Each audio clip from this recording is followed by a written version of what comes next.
Hello everyone, this is Invisible Squid and welcome back to another Minecraft video.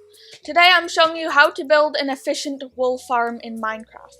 So first I'm going to be explaining how this farm works and then I'm going to be doing the block by block tutorial. So first of all, this farm can use any different color of sheep, which means you can use it for different decorations or redstone contraptions and even mining with beds in the nether. So the way that this works is that 50 sheep are all put in one block, and then what happens is there is grass beneath them in a piston feed tape with an observer. So when they eat the grass, this observer right there is triggered and it produces a 1-tick redstone output.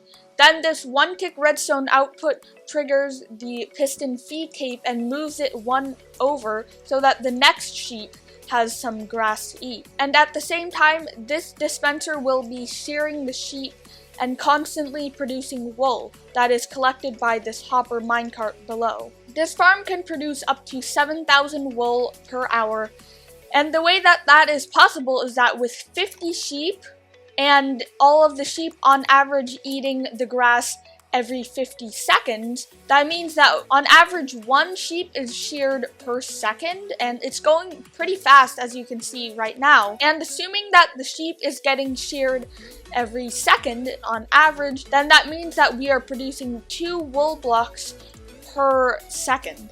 And if we have 2 wool blocks per second, then that means 120 per minute, or 7,200 per hour. And I reduced it to 7,000 instead of 7,200 because occasionally the dirt does not grow back and then there's a dirt underneath the sheep. And the sheep have nothing to eat, so then the machine will get stuck and stop moving. But that is why we have this little contraption. This is a hopper clock, and every so often it will just randomly trigger the piston feed tape, and we do this in case there's a dirt underneath the sheep, then it will move it out of the way and continue the farm. And the reasons that we have glass on the side here is so that right before the sheep are gonna get sheared, the grass does not turn into dirt by the iron blocks. And if you're wondering how we can fit 50 sheep in one block, and vines completely remove entity cramming, so we can put as many sheep in here as you want. But anything more than 50 would just be too hard to do. And even though this farm produces around 7,000 wool per hour, it isn't even that hard to build. So let's get right into the tutorial. Alright, so this is going to be our center block. So then on each side, count out 6 blocks. 1, 2, 3, 4, 5, 6. 1, 2, 3, 4, 5, 6. 1, 2, 3, 4, 5, 6. And 1, 2, 3, 4, 5, 6. And then what you can do is fill in this entire area with grass.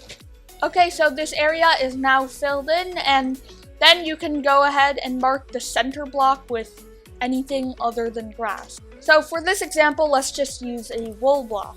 The next thing we can do is remove these 2 corner blocks and get a piston right there.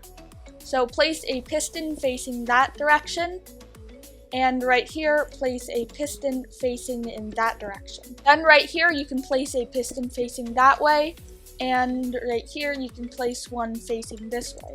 Then you can place a block right here, and make a line of redstone coming off of that. In the middle, you can make the iron go 1 block down and continue it towards the middle again.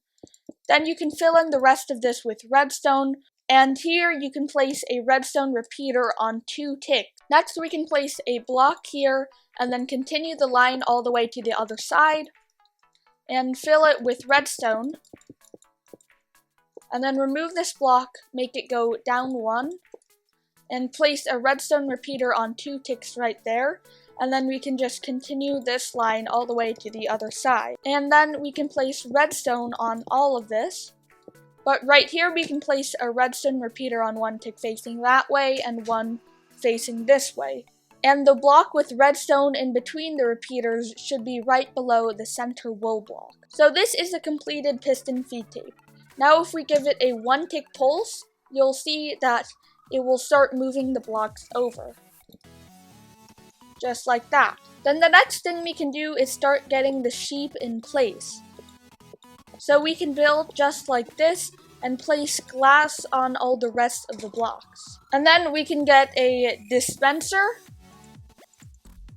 place one right there, and you can put some hoppers going into that with maybe some chests to hold all of the shears that you need to put into the dropper. Then what you can do is place a redstone torch here, a redstone comparator right here on subtract mode, then a block, another redstone, a block there, a repeater, and then a redstone dust. And this makes a clock which is constantly activating the dispenser, which is going to be filled with a bunch of shears. Then we can get some hoppers right here, place one there, and then one on that side, and then one on the other side again, and we're going to be making a hopper clock. You can place a redstone comparator there, and another redstone comparator there, with a block on each of them, and then redstone dust on top of that, and then a sticky piston right there. And then in the middle you can get a redstone block, and this will make a hopper clock once you put items inside. If you do not have the sticky pistons, then what you can do is use a regular piston, and then just use a regular redstone clock to make it constantly updating, and that'll allow it to work perfectly fine too. And then the next thing you can do is get yourself some items and place just 2 stacks of items in one of the hoppers, and then it will start going back and forth, and this will create the hopper clock. Then you can place a repeater right here, another sticky piston right there, a block right there, and then a repeater right there. So this takes the output of the hopper clock and transforms it into a 1-tick pulse, which we can then use to activate the piston feed tape. Then the next thing you want to do is place some blocks there and under the whole thing. And then right below where the sheep would be, you can get an observer and place it right here so the redstone output is on this side. Then continue the iron blocks and place another one right here and continue this redstone output. Then what you can do right here is place the grass blocks back and then place an observer so that it takes the output from this redstone, which is already a 1-tick pulse, so it will only activate once, and then activate the piston feed tape again. And now it is time to summon the sheep. Before you summon in the sheep, it is important that you place a vine right there so that the sheep do not take entity cramming damage. Then I have this command block which will summon 20 new sheep, so I can just press this twice and then summon in the rest myself. Okay, so we have the remaining 10 sheep, and it should just look like this, with all of the sheep being sheared immediately. And there's going to be tons of wool in that one area, so before it has been 5 minutes, then what you can do is get a rail, place it right here, and get a hopper minecart, place it there, and it will pick up all of the items that are in this block. So just to demonstrate, if we drop in a bunch of wool, then it will all be picked up by this hopper minecart. And then what you can do is have a hopper directly under it. So just like this, you have a hopper right there, a rail on top, and then a hopper minecart on top of that.